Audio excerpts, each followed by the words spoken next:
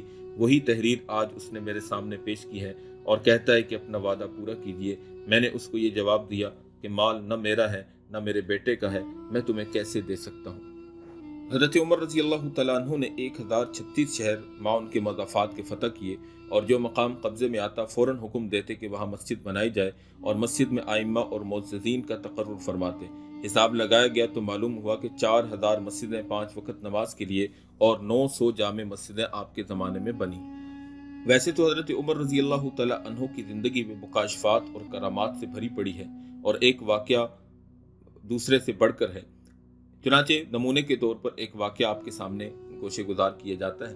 ایک روز حضرت علی رضی اللہ تعالیٰ عنہ نے خواب دیکھا کہ فجر کی نماز میں رسول اللہ صلی اللہ علیہ وسلم کے پیچھے پڑی اور آپ محراب سے تکیہ لگا کر بیٹھ گئے۔ ایک عورت ایک طبق میں چوہاروں کا لائی اور رسول اللہ صلی اللہ علیہ وسلم کے سامنے رکھ دیا۔ آپ نے ایک چوہارا اس میں سے لے کر میرے منہ میں رکھ دیا اور پھر دوسرا چوہارا اٹھا کر میرے منہ میں رکھ دیا، اور اس کے بعد میری آنکھ کھل گئی اور دل میں رسول اللہ صلی اللہ علیہ وسلم کی زیارت کا شوق تھا اور زبان پر ان چوہاروں کی حلاوت باقی تھی۔ اس کے بعد میں وضو کر کے مسجد گیا اور حضرت عمر کے پیچھے فجر کی نماز پڑھی، اور وہ بالکل اسی طرح محراب سے تکیہ لگا کر بیٹھ گئے۔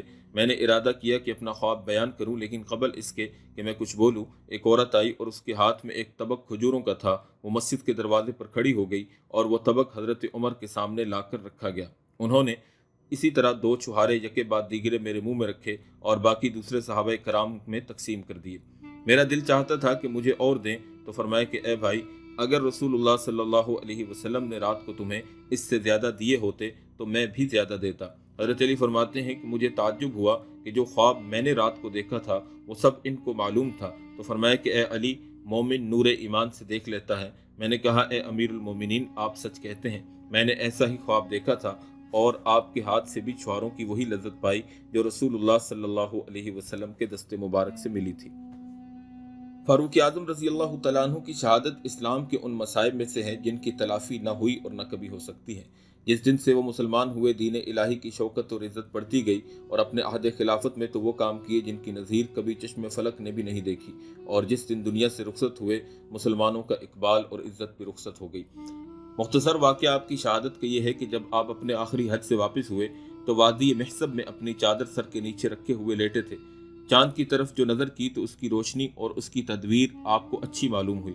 فرمایا کہ دیکھو، ابتدا میں کمزور تھا، پھر بڑھتے بڑھتے یہ پورا ہوا اور اب گھٹنا شروع ہو گیا۔ یہی حال دنیا میں تمام چیزوں کا ہے۔ پھر دعا مانگی کہ اے اللہ، میری رعیت بہت بڑھ گئی ہے اور میں کمزور ہو گیا ہوں، قبل اس کے کہ مجھ سے فرائض خلافت میں کچھ قصور ہو مجھے دنیا سے اٹھا لے۔ اس کے بعد مدینہ پہنچ کر آپ نے خواب دیکھا کہ ایک سرخ مرغ نے آپ کے شکم مبارک میں 3 چونچیں ماری۔ آپ نے یہ خواب لوگوں سے بیان کیا اور فرمایا کہ اب میری موت کا وقت قریب ہے۔ اس کے بعد یہ ہوا کہ ایک روز اپنے معمول کے مطابق بہت سویرے نماز فجر کے لیے مسجد تشریف لے گئے۔ اس وقت درہ آپ کے ہاتھ میں ہوتا تھا اور سونے والوں کو اپنے درے سے جگاتے جاتے تھے۔ مسجد پہنچ کر نمازیوں کی صفیں درست کرنے کا حکم دیتے تھے۔ اس کے بعد نماز شروع فرماتے اور نماز میں بڑی بڑی صورتیں پڑھتے۔ اس روز بھی آپ نے ایسا ہی کیا۔ نماز شروع ہی کی تھی، صرف تکبیر تحریمہ ہی کہنے پائے تھے کہ ایک مجوسی کافر ابو لولو ایرانی مجوسی نے، جو حضرت مغیرہ بن شعبہ کا غلام تھا، ایک زہر آلود خنجر لیے ہوئے مسجد کے محراب میں چھپا بیٹھا تھا۔ آپ کے شکم میں 3 زخم کاری اس خنجر سے لگائے، جس سے آپ اسی وقت بے ہوش ہو کر گر گئے۔ حضرت عبد الرحمن بن عوف نے آگے بڑھ کر بجائے آپ کی جگہ پر امامت کی اور مختصر نماز پڑھا کر سلام پھیر دیا۔ ابو لولو نے چاہا کہ کسی طرح مسجد سے نکل جائے، بھاگ جائے، مگر نمازیوں نے اس کو پکڑ لیا اور وہاں سے بھاگنا اس کے لیے آسان نہ تھا، لہٰذا اس نے اور صحابیوں کو بھی زخمی کرنا شروع کیا۔ اس طرح 13 صحابی اور زخمی ہوئے، جن میں سے 7 شہید ہو گئے۔ اتنے میں نماز ختم ہو گئی اور ابو لولو پکڑ لیا گیا۔ جب اس نے دیکھا کہ میں گرفتار ہو گیا تو اسی خنجر سے اس نے اپنے آپ کو ہلاک کر دیا۔ اتنا عظیم واقعہ ہوا مگر کسی مسلمان نے نماز نہیں توڑی۔ نماز پورے اطمینان کے ساتھ پڑھی گئی۔ نماز کے بعد حضرت فاروق اعظم کو لوگ اٹھا کر ان کے مکان پر لے گئے۔ تھوڑی دیر بعد جب آپ کو ہوش آیا تو آپ نے بھی پھر فجر کی نماز ادا فرمائی۔ سب سے پہلے آپ نے سوال کیا کہ میرا قاتل کون ہے؟ ابن عباس نے کہا ابو لولو مجوسی ایرانی کافر، یہ سن کر آپ نے تکبیر ایسی بلند آواز سے کہی کہ باہر تک آواز گئی اور فرمایا کہ اللہ کا شکر ہے کہ اس نے ایک کافر کے ہاتھ سے مجھے شہادت عطا فرمائی۔ ابو لولو ایک مرتبہ حضرت عمر کی خدمت میں یہ شکایت لے کر گیا تھا کہ میرے مالک نے مجھ پر محصول زیادہ باندھا ہے، آپ اس میں کچھ کمی کرا دیجئے۔ آپ نے محصول کی مقدار دریافت کی اور پوچھا کہ تو کیا کام کرتا ہے؟ اس نے کہا میں چکی بناتا ہوں۔ آپ نے فرمایا کہ اس کام کا کرنے والا عرب میں تیرے سوا کوئی نہیں، لہٰذا یہ محصول کام کے لحاظ سے زائد نہیں ہے۔ پھر آپ نے فرمایا کہ ایک چکی ہمارے لیے بھی بنا دے۔ اس نے کہا بہت اچھا، آپ کے لیے ایسی عمدہ چکی بناؤں گا کہ تمام دنیا میں اس کی شہرت ہوگی۔ آپ نے فرمایا دیکھو غلام مجھے قتل کی دھمکی دیتا ہے۔ کسی نے کہا امیر المومنین آپ حکم دے تو ابھی اس کو گرفتار کر لیا جائے۔ آپ نے فرمایا کہ جرم سے پہلے سزا دی جائے۔ اس وقت تک ابو لولو نے ایک خنجر بنانا اور اس کو زہر میں بجھانا شروع کیا اور اسی فکر میں رہا کہ کس طرح حضرت عمر رضی اللہ تعالیٰ عنہ کو شہید کیا جائے۔ بہرکیف حضرت عمر رضی اللہ تعالیٰ عنہ 26 یا 27 ذی الحجہ کو جام شہادت نوش کر گئے اور 1 محرم الحرام کو حضرت عمر رضی اللہ تعالیٰ عنہ کی تدفین عمل میں آئی اور روضہ رسول میں اپنے دونوں ساتھیوں کے ساتھ مدفون ہو گئے۔ اب ہم مختصر کچھ روایات اور احادیث آپ کے سامنے پیش کیے دیتے ہیں۔ چنانچہ حضرت ابو ہریرہ فرماتے ہیں قال رسول اللہ صلی اللہ علیہ وسلم لقد كان فيما قبلكم من الامم محدثون فان يك احد في امتي فانه عمر۔ حضرت ابو ہریرہ کہتے ہیں کہ رسول اللہ صلی اللہ علیہ وسلم نے فرمایا تم سے پہلے لوگوں میں محدث ہوا کرتے تھے، اگر میری امت میں کوئی شخص محدث ہوا تو وہ بس عمر ہوں گے۔ محدث کا مطلب یہ ہے جس سے فرشتے کلام کریں یا جس کی زبان پر سکینہ بولے یا جس کے دل میں اللہ رب العالمین پاک اور اسی طرح پاکیزہ کلمات کا الہام کرتے جائیں۔ حضرت ابو سعید خدری فرماتے ہیں قال رسول اللہ صلی اللہ علیہ وسلم بین انا نائم رأیت الناس یعرضون علی وعلیہم قمص منها ما يبلغ الثدی ومنها ما دون ذلك وعرض علی عمر بن الخطاب وعلیہ قمیص یجرہ قالوا فما اولت ذلك یا رسول اللہ قال الدین۔ حضرت ابو سعید کہتے ہیں کہ رسول کریم صلی اللہ علیہ وسلم نے فرمایا جب میں سو رہا تھا تو کیا دیکھتا ہوں کہ کچھ لوگوں کو میرے سامنے پیش کیا جا رہا ہے، وہ سب کرتا پہنے ہوئے تھے جن میں بعض کے کرتے تو ان کے سینے تک تھے اور بعض کے ان کے گھٹنے تک تھے۔ پھر جب حضرت عمر میرے سامنے پیش ہوئے تو ان کا کرتا لمبا تھا کہ زمین تک گھسٹ رہا تھا۔ بعض صحابہ نے پوچھا یا رسول اللہ اس کی تعبیر آپ کے خیال میں کیا ہے؟ آپ نے فرمایا کہ اس کی تعبیر دین اور مذہب ہے۔ حضرت عمر رضی اللہ تعالیٰ عنہ کے متعلق بے شمار احادیث اور روایات مختلف حدیثوں کی کتابوں میں موجود ہیں۔ چنانچہ حضرت عمر رضی اللہ تعالیٰ عنہ کے متعلق حضرت عقبہ بن عامر رضی اللہ تعالیٰ عنہ کی ایک روایت ہے جس کو ترمذی کے اندر نقل کیا گیا ہے۔ حضرت عقبہ بن عامر کہتے ہیں قال النبی صلی اللہ علیہ وسلم لو کان بعدی نبی لکان عمر بن الخطاب۔ حضرت عقبہ بن عامر کہتے ہیں کہ رسول کریم صلی اللہ علیہ وسلم نے ارشاد فرمایا اگر میرے بعد کوئی نبی ہوتا تو وہ عمر ہوتے۔ اس روایت کو ترمذی نے نقل کیا اور کہا کہ یہ حدیث ضعیف ہے، غریب ہے، لیکن فضائل اعمال میں ضعیف اور کمزور روایت بھی چل جاتی ہے۔ حضرت عمر رضی اللہ تعالی عنہ کے متعلق نبی پاک صلی اللہ علیہ وسلم کی اور بھی کافی ساری احادیث ہیں جن کو اگر مسلسل اور تفصیل سے بیان کیا جائے تو بہت لمبا وقت چاہیے، لہذا بطور نمونہ چند ایک احادیث پر اکتفا کیا جاتا ہے۔ حضرت عمر رضی اللہ تعالیٰ عنہ کی شہادت 1 محرم الحرام 24 ہجری کو ہوئی۔ آئیے اس موقع پر ہم اس بات کا عہد کریں کہ ہم سیرت عمر، غیرت عمر اور عمر رضی اللہ تعالیٰ عنہ جیسی اسوہ حسنہ کو اپنائیں گے اور اللہ رب العالمین سے دعا کریں گے کہ اللہ رب العالمین ہمیں ان کے نقش قدم پر چلنے کی توفیق عطا فرمائے۔ وآخر دعوانا ان الحمد للہ رب العالمین۔